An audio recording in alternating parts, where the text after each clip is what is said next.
AI is not something new. It's something that's really exciting. It's something that's being branded really well right now, but we really need to unpack what that means and really break this down so that everyone sees themselves as a part of this process to actually contribute to the conversation and the narrative that we're trying to build so that we actually are in control of the messaging.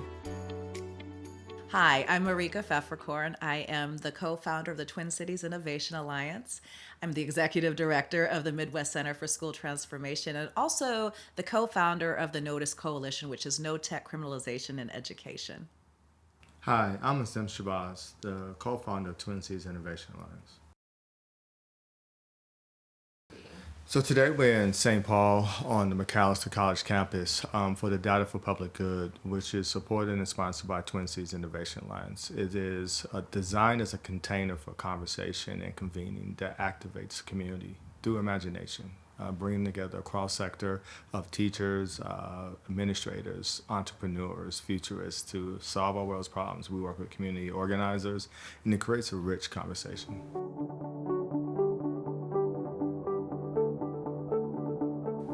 The topics can range from themes that center on independence focus at the local level, minimizing the harmful impacts of poor policies and implementation of technology that harms the emergent communities and indigenous, black and brown communities and rural communities. So when we think about carceral technologies that are being deployed within our schools without our parents' permission, that have a negative impact.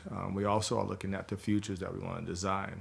We're also looking at public health. So those are emergent themes within the space that we have. And through the algorithmic improv, we work with community members and teachers and those who are not comfortable with the topic to learn to play with it and experiment.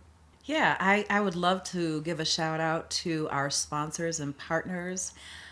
So we actually really excited that the Borealis Fund and the Communities Transforming Policing and McAllister College, Communities for Just Schools Fund. We also have CS Fund as well as Aspirations. So these are all folks that saw the vision for Data for Public Good and made sure that it was realized here this year and going forward. And we also want to thank our Dignity in Schools campaign partners and our Notice Coalition partners that are all here in support to kind of help us build out this community container so that we can address the future that we want for our communities and our families. We're at a time at an inflection point where the value of the human intellect and its experiences is seen as competing with AI. It's seen as competing with polar opposite agendas. And the purpose, one of the purposes of D4PG, Data for Public Good, is that the public good is a shared discourse. It has shared meaning, and it's for the good of all. And right now, what we're experiencing, that there are a lot of voices in defining what that good is are not at the table. And to open that pathway back up to community technologists who are using technology every day with their students, with their families to advance their jobs, is to reframe that idea and center it around copowering. And that copowering is in a space of willingness to shape and be shaped in the direction that we want to go in. And so how do we define that? And so this is that moment for us. When you say data for public good, if you just move that D as if it was on a rotating reel and put climate for public good, education for public good, communities for public good, and you start to expand what that means, and you start to remove the silos and realize that we're all connected. And this is that space for us to help amplify that and model that across the U.S. and the world. I think the important takeaways that come out of Data for Public Good is that we are really interrupting a narrative about AI, that it is this force that is not actually grounded in human intelligence, and it's really AI is built on data, and so we bring community members together, as Aasim said, technologists and folks to kind of disrupt the conversation that is currently the dominant narrative and make sure people understand what is behind this. AI is not something new. It's something that's really exciting. It's something that's being branded really well right now, but we really need to unpack what that means for our schools, for our communities, for our nonprofits, our social service agencies, and really break this down so that everyone sees themselves as a part of this process and understand where their point of entry is to actually contribute to the conversation and the narrative that we're trying to build so that we actually are in control of the messaging.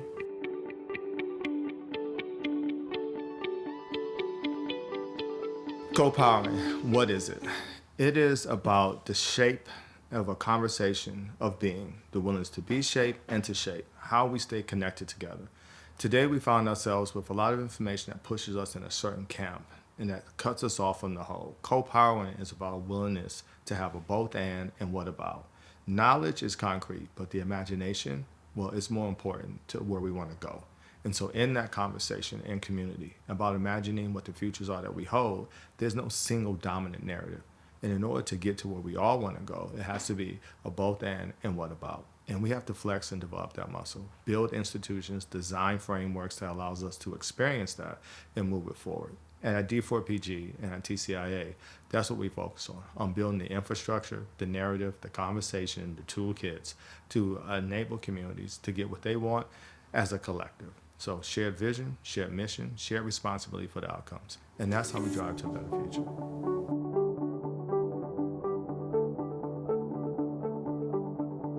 I really think we're at a critical juncture right now as we're thinking about this next iteration of generative AI. Again, recognizing that this is nothing new, but the packaging is new for folks. And so we're seeing on headlines where AI is being positioned as the newest solution to all of our problems. And then also it's being juxtaposed to this is the worst thing that's happened to us and it's harming everybody. And the conversation is so binary around it that it leaves so many people out of the conversation.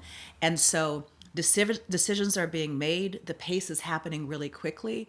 And so what we are really trying to do is catalyze our communities by educating them on what's happening, equipping them with the resources to actually respond in real time, and then activating them to know how to address it in their local communities, because a lot of people are feeling like this is inevitable. There's nothing that we can do about it, but that is absolutely not the case, especially when we think about what is happening at the local level. Folks are looking to the federal government for guidance and oversight and recognizing that is a really limited purview, and where the power is and where we can really hold it is in our local communities, and making sure, again, that we're educating, equipping, and activating so they are not just on the periphery, but are at the table making decisions, and that they are not being engineered into this process, but they are the designers and have the vision for how it should be used. A better future. It's what we imagine when we dare to dream. And a better future is when we are all consistently in pattern, dreaming of what is possible, and then acting on it. Not othering and saying, hey, they're never going to let us do that. But when we feel that we are empowered in our community, that we have the paths that we want, in spite of some of the friction, there will be setbacks, but that the resiliency of the human ingenuity is centered first, and that the language reflects that it's not a deficit-based narrative that we're hearing about why we need to move in a certain direction, but it's an asset-based narrative that each one of our communities and individuals that we have. You know, we're doing this because we want to see this in our communities. We're doing this because we want to see this in our life, and not from a deficit of what I can't do, what I'm not able to do because they, no, reimagine it. And so that's what the purpose of this theme of this conference is reimagine our relationship with the future and slowly shift that narrative internally and externally in the world. And that's what this moment is about.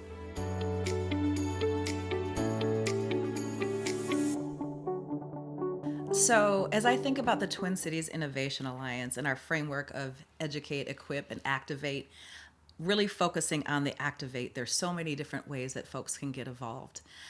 One I want to share is that the Notice Coalition is convening communities across the country with the No Data About Us Without Us Fellowship. And that means that we are building community infrastructure and supporting organizations and people that are addressing the needs around AI, data technologies in their community. So check in with us to see how you can get involved and bring a No Data About Us Without Us fellowship to your community. The other piece that I would share with everybody is we have the next Data for Public Good coming up in 2025. So this is your early invitation to get involved. Think about whether you want to be a presenter, whether you want to be an attendee, or what is it that you can bring to this community that we're building to have these conversations that are taking shape in a really new way.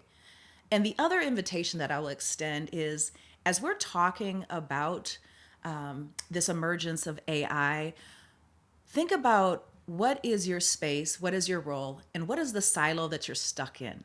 Because we need to break down those silos. It's not just education, it's not housing, it's not just transportation. This is threaded across all of these different sectors. And when we're having these isolated conversations, we're limiting the capacity to address a holistic solution and actually focus and invest our energy in the future. This is not about just taking down AI. This is about envisioning what we want for our future. And we need to hear what your solutions are. And so I also just briefly want to share about one of the things that we have been investing to help support communities think about solutions. And we have the Ideathon. And so we recently had the Digital Justice Ideathon, where we bring communities together, we take them through the design process, and the outcome is their imagination is activated to think about solutions where they can plug in, whether it's at the ground level or in a collective way.